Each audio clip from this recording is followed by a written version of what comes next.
reka twongere tugushimire kandi twifuze kugira ibihe byiza nshuti mukunzi wa Darwin Sports Zone. Twizere ko umeze neza, twizere ko aherose uri amahoro, ibintu komeje kugenda cyane gatanu kuri gatanu. Nge rero ubasuzane Darwin maje kugenda mbagezaho amakuru y'imikino menshi cyane maragenda avugwa mw'isi ya sport muri ruhago, ndetse by'umwihariko tureba hamwe European News. Hariya nyine muri European muravuga iki muri kino gitondo cyo kuwa akane, tureba hamwe bagenda yabivugwa mu gihugu cyacu Rwanda haravuga iki, ndetse rwose mw'isi ya sport muri rusange haravuga iki rwose kuri uyu wa kane tariki 15 z'ukwezi kwa gatanu 2025. Tuzaza kugendera hamwe turebera nyine ibirimo biragenda bivugwa hirya no hino. Tugiye guta duhera rero mu ngingo z'ingenzi zuriyaza kuba twibandaho neza cyane rwose, dore ko turaza kuba twerekeza hariya muri Espagne tuganire muri championnat ya Espagne. Ese bimeze bite imikino yabaga ndetse yabaye ku munsi w'ejo, bimeze bite? Ese iraza kuba iba uno munsi baraza kuba nyine bakina umunsi wa 36 wa championnat. Ese bivuze iki ku ma equipe agiye atandukanye ara muri Big Four hariya muri Espagne? Turaza rero kuvaho twerekeze muri za transfer tubabwire ibiramutse bivugwa ndetse n'ibyaraye bivugwa muri za transfer. Amakipe ari Arsenal, amakipe arimo Chelsea de Bruges, amakipe arimo Real Madrid, Manchester United, Manchester City ndetse za Bayern Munich, za Paris Saint-Germain. Haravugwa miki Liverpool de Cops, haravugwa miki tuzakugenda tubivuga neza cyane, ubwo ni transfer. Aho kandi tuzakugenda turebera hamwe n'ibindi kintu bino bagenda bivugwa hariya ku mugane w'Iburayi, by'umwihariko mu ikipe ya Real Madrid. Inkuru imuravugwa rwose ni mu Brazil, umwana w'imyaka 24 ukiri ikipe ya Brazil ndetse akinira n'ikipe ya Real Madrid rwose bamwita Rodrigo Goes, utishimye kandi gushaka kuba asoka mu ikipe ya Real Madrid. Tuzakujya tuganira kuri ono rwose mugabo. Rero reka nkubwire ngo reka tugusabe gukora subscribe nyaboneka kugira ngo rwose wiyandikishe kandi uyandikishe mu kurikirana ibiganiro byacu bya buri munsi, dore ko rwose ntacyo bitwaye wibuke gukanda kunzojya kugira ngo ujye ubona ibiganiro bya sport ndetse biba bigezwe kandi bishyushye. Duhise duhera rero ati duhereye, reka duhere rero ku nkuru y'uwo bita Rodrigo Goes. Rodrigo Goes kabisa akomeje kugenda avugisha be cyane, akina ikipe ya Real Madrid n'umunya Brazil, akina ikipe y'u ya Brazil n'umugabo rwose afite rwose sezo nk'ebyiri zabanje mu ikipe ya Real Madrid zishize nyine yagiye yitwara neza cyane, ariko ubwo uwo bita Kylian Mbappe yaje mu ikipe ya hariya ya Rio de Janeiro Parc des Princes ntabwo byagenze neza cyane ko uno mugabo nyine izina rye ntiryongeye kuvugwa nkuko ryajyaga rivugwa. Murabyuka se zishize ikipe ya Manchester City mwifuza, ndetse n'amakipe arimo Liverpool de Cops amwifuza rwose, Man City bakayica ibifaranga byinshi akavuga ati muvuge muvuyeho. Karanje atavuga ati uno mwana ntagagurishwa ni tarahatani, ndetse agomba kuba adufasha muri byinshi cyane tuzubakira hano mu ikipe ya Real Madrid. Ariko nyine kimwe kiravugwa ubu ngubu rwose ngo kuri we ndetse n'abamukurikiranira hafi bavuga yuko ngo atifuza kuba yakongera gukina ikipe ya Real Madrid, cyane ko ngo ari gukinishwa ku mwanya adakinaho, dore ko ngo bamukinisha iburyo mu gihe we yikundira iruhande rw'ibumoso, akaba ariho nyine ngakunda guca rwose, ngakaba ari mwiza cyane. Ubu rero mu ikipe ya Real Madrid nyuma ko bazanye bita Kylian Mbappe, murabizi ko Real Madrid muri mwaka w'imikino bitageze neza cyane marashanwa yose ara ku mugane w'Iburayi, aho yajyaga rwose yambarira inkindi yiri kwambarira urucocero, cyane ko UEFA Champions League murabizi ko yakoye muri ikipe ya Arsenal de Ghana zikubise cyane ibitego 5-1 aller retour, ndetse urabizi ko muri Ariya La Liga Santander bitameze neza cyane. Ikipe FC Barcelona imera kubita isya itanzitse, dore ko imaze kubatsinda imikino igera kuri 5 harimo n'umukino nyine wa Club of Friendly hano nyine ari ku mugane w'Iburayi, ndetse byohereko muri Espagne. Rwose urumva ko Carlo Ancelotti ntabwo nyine birimo barabigendekera neza cyane ko nyine arimo arintroduce imikino mishyashya irirayinga ko bita Kylian Mbappe, bigatuma rero ikipe ya Real de Madrid idashambuye nkuko yagikoresha wing ndetse na hari hagati ikinisha nyine wita Jude Bellingham. Abo bose nkubwira Vinicius Junior nta kivuga nkuko yavugaga muri sezo ebyiri zishize. Jude Bellingham nawe ni nkuko nuko bimeze. Rodrigo Goes rwose we nta kivuga, uvuga ni Mbappe dore kadasiba gutsinda, dore ko no ku mugoroba yatsindaga agira uruhare mu bitego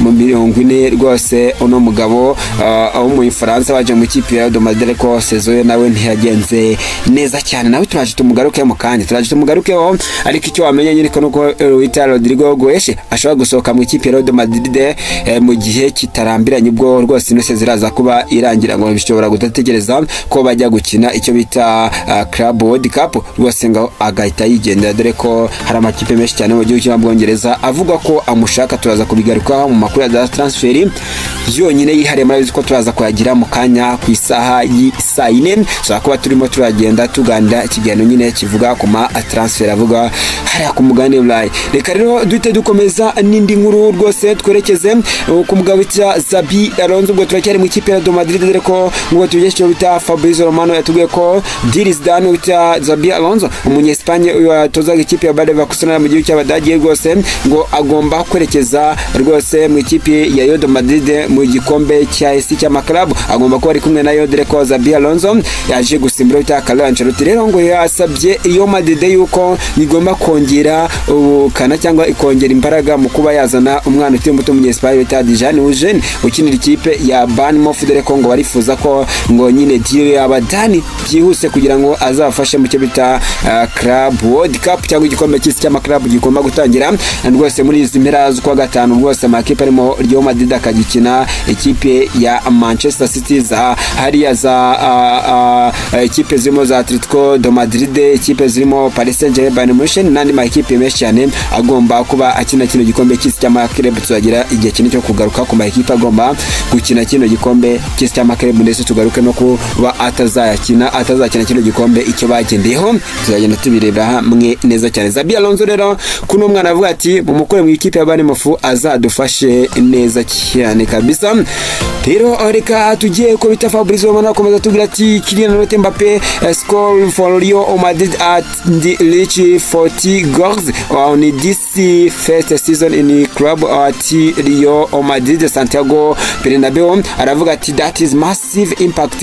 Aravuga ati ni ibintu bigenze cyane kandi byagatangaza ati Kylian Mbappé rwose yatsinda igitego ku mugoroba, ndetse yuzuza igitego cya 40 ari mu ikipe ya Real Madrid muri saison ya mbere. Rwose ni ibintu byagatangaza akomeje kugenda agira naho n'ikipe ya Real Madrid, nubwo umwaka nyine atigeze atwara igikombe. Rero none umugabo ukomeje kutavugwa rumwe, ese ni umwaka yazanye mu ikipe ya Real Madrid cyangwa rwose ni bya bindi bishoboka, dore ko Real Madrid tamufite yatwaye ibikombe, ariko ubu ngubu tuvugana ni top scorer wa Espagne, ariko birabaje kuba nyine ikipe ya Real de Madrid nta gikombe yasabe no mwaka cyane ko FC Barcelona byose yarabanyaze dore ko batwaye Super Cup ya Espagne, batwara Copa del Rey ndetse n'igikombe cya Champions. Ikipe ya FC Barcelona irasabwa gutsinda gusa uno munsi igatabwa igikombe neza cyane. nuko bihagaze twerekeze rero mu ikipe ikomeye cyane ya Arsenal de Gunners. Ikintu gihari ni iki, wabita Kai Havertz Lucas yakoraga imyitozo ku mugoroba, rwose agira imyitozo myiza ari kumwe n'ikipe ya Arsenal de Gunners. Yongera kugaruka hari ya Emirates Stadium, rwose kuba ari kumwe n'ikipe ya Arsenal. Yari ari kumwe n'ikipe Arsenal imyitozo ye nyuma yuko nyine agize igihe cy'imvune kitamugendekereza nyine kitagize kimubanda.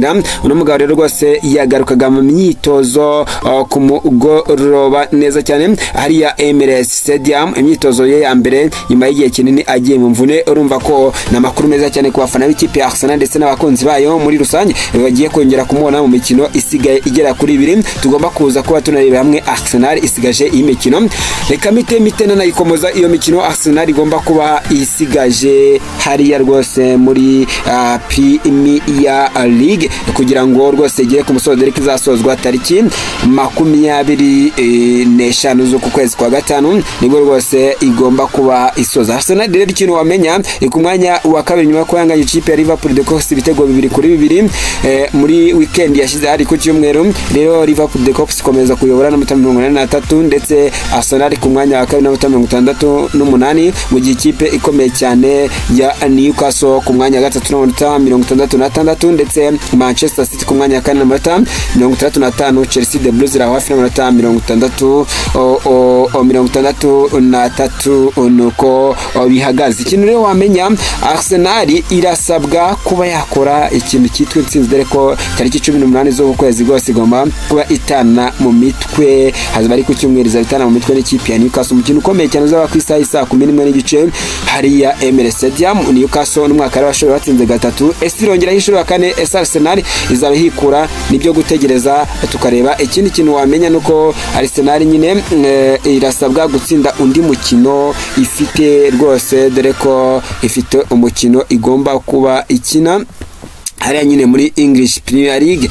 ubona ko izava kwa Newcastle ite ikina n'ikipe ikomeye cyane ya Southampton. bagomba ko bakinira ku kigo cya Southampton. Southampton yamaze kumanuka, ariko nyine ishobora kubambura amanota cyane ko no kuri Man City yarabikoze ibambura amanota. Man City ubungu tushobora kuba turi kuvuga ibindi cyane ko Man City nyine yagombaga guhita igira 37, ariko byaranze ikipe ya Southampton yabaniga ubusa ku busa hari ku kigo cya Southampton. Man City rero nubundi nayo izaba isigaje imukino w'ikipe ya Fulham ndetse n'ikipe ikomeye cyane ya hariya ya Crystal Palace, nuko yahagaze ariko Arsenal isigaje imikino 2. Southampton uzaba ku itariki 25 za saa 11 kaza ari ku cyumweru, ndetse 25 z'ukwezi kwa gatanu, mu gihe iraza gukina tariki 18 n'ikipe ya Newcastle ihura n'umutoza Eddie Howe w'ikipe ya Newcastle bazakina kuri MS Stadium ari ku cyumweru ku isaha ya saa 11 n'igice, nuko bizabihagaze. Kai Havertz Lucas rero yagarukaga ashobora gukina iyo mikino neza cyane, ndetse agafatanya n'ikipe ya Arsenal kugira ngo nyine bongere batume ikipe ya Arsenal yongera kugaruka ku rwego rwiza kandi ikonfirme umwanya wa kabiri. nuko bihagaze neza cyane kabisa. Ndi makuru rero ndababwira ko nyine turaza kuyaganira mu kanya, ariko ikintu wamenya nuko tugiye gusoreza hariya rwose mu mikino yakinwaga muri Espagne ku munsi w'ejo barakinye, ariko kandi no ku ijoro ryakeye nabwo bakinaga, dore ko nyine nakubwira ko ikipe Real Madrid yakinnye ndetse Kylian Mbappe atsinda igitego cyatumye nyine yuzuza ibitego 40 mu mwaka wa mbere cyangwa sezo ya mbere hariya mu ikipe ikomeye cyane ya hariya ya Rio de Madrid. nuko byari bihagaze neza cyane kabisa. ati nuko rwose byari bihagaze neza cyane. ikintu rero nakubwira ku munsi w'ejo Championnat Espagne nyine mu ijoro ryakeye ku munsi w'ejo rwose ikipe ya Real Valladolid yakinaga n'ikipe ya Girona iza gukubita Real Valladolid igitego kimwe ku busa. Celta Vigo yakirwaga n'ikipe ya Real Sociedad, Celta Vigo itwara neza cyane itsinda igitego kimwe ku busa, ndetse Sevilla yatsindaga ikipe ya Las Palmas igitego kimwe ku busa, nako kandi ari mu gihugu cy'Abongereza. Championship playoff yagendaga ikinwa ikipe ya Sunderland itwara neza cyane kuramo Coventry City kuri penalty, kuri aggregate ya penalty zigera kuri 3-2. ikipe ya Sunderland irakomeza igomba kuza kwinakina kuri no munsi ni wo mukino baga. Reka twigire rero muri Espagne imikino yakomezaga kuri no munsi nyine mu ijoro ryakeye. Deportivo Alaves yafashe Valence itegamo igitego kimwe kusa. Villarreal yatsinda Leganés igitego 3 ku busa. Yo do Madrid ifata Mallorca iterekamo ibitego 2-1. Real de Madrid nyine yatsindiwe no bita Kylian Mbappe waje wishyura igitego bari babatsinze ku munota wa 11 cyatsinzwe no bita Vanjete uruhande rw'ikipe ya Mallorca, ariko Kylian Mbappe kuri passe bita Luka Modric ku munota 38 atsinda igitego Kylian Mbappe, ndetse obita Roman aza gutsinda igitego cyiza cyane kuri passe nziza cyane bita Vallejo waje gutsinda igitego ku munota wa 90 wongeye iminota 5. Real Madrid ibona amanota 3 ityo bigoranye ariko irayabona. rero ikipe ya Madrid ituma igoma ku mwanya wa kabiri 18 mu gihe FC Barcelona itarakina umukino wayo rwose ifite 82. Ramuka itsinze umukino ifite kuri no mugoroba tayari iraza guti confirming igikombe. rwose ikipe ya Madrid iteye yakira cyane ko niyo yatsindwa imikino ibisigaye ntago amanota araza ko bagiyemo 7 ntago yaya kuramo neza cyane. rero igihari nuko nyine ikipe ya Rio de Madrid igomba nyine kuba itegereza iraza kuba ku mugoroba. Reka nkomeze nanasoza hariya ku mugabane w'Uburayi mu Butaliyani habaga finali y'igikombe cya Coppa Italia. ikipe ya AC Milan hariya rwose yari yakiriye hariya San Siro, yari yakiriye ikipe ikomeye cyane ya Bologna rero yaje kwitwara neza cyane. igitego kimwe rukumbi cyabonetse ku munota wa 53 cyatsinzwe na Ndoye. cyatumye ikipe ya Bologna ibona Coppa Italia itsinze ikipe ya AS Milan. Babona ko nyine AS Milan yirangayo, babona ko yari ifite imbaraga zo gusara kino gikombe, ariko Bologna ntiyabemereye dore ko yakibakuye mu ntoki neza, irakibapapura irakijyana Coppa Italia kwa Bologna yavuyemo bita Riccardo Calafiori. Urumva ko nyine byari byiza cyane kabisa. Reka rero nsoreze ku mikino ihari kuri uno munsi ariya muri Espagne, dore ko FC Barcelona ko nabikubwiraga igomba kuza kuba ikina ikipe ya FC Barcelona za kukirana Espanyol ku isa 3:30 iramukitsinze no mukino tayari ikipe ya FC Barcelona igikombe bahita bakihereza. Osasuna iraza gukina n'ikipe ya Atletico de Madrid ariya ku kibuga cya Osasuna, ndetse hariya rwose ku kibuga cya Getafe ikipe ya Atletico Club iraza kuba yagiye gusura Getafe ku isa 3:30. Playoff rero hariya rwose mu cyo bita Championship ikipe ya Sunderland igomba kuba ikina na Sheffield. Ese nihe igomba kuba izamuka nihe isigara? Nibyo gutegereza tukareba neza cyane. Reka tukubwira ngo rero wakoze kubana natwe amakuru y'imikino hano kuri Darwin Sport Zone, Darwin Sport Update nakagaruka. Imana ikomeze kurindi igomeze kukubwira ngo nshyigikira ukora subscription ngo tujye tugenda twibanira umunsi ku munsi. Imana ikomeze kurindi kwiteho, iguhe guhahura kandi iguhe amahirwe ishya n'ihirwe rize kuba mu byo ukora mu byose bya muzi. Assalamu alaikum, twe ya Darwin turagukunda.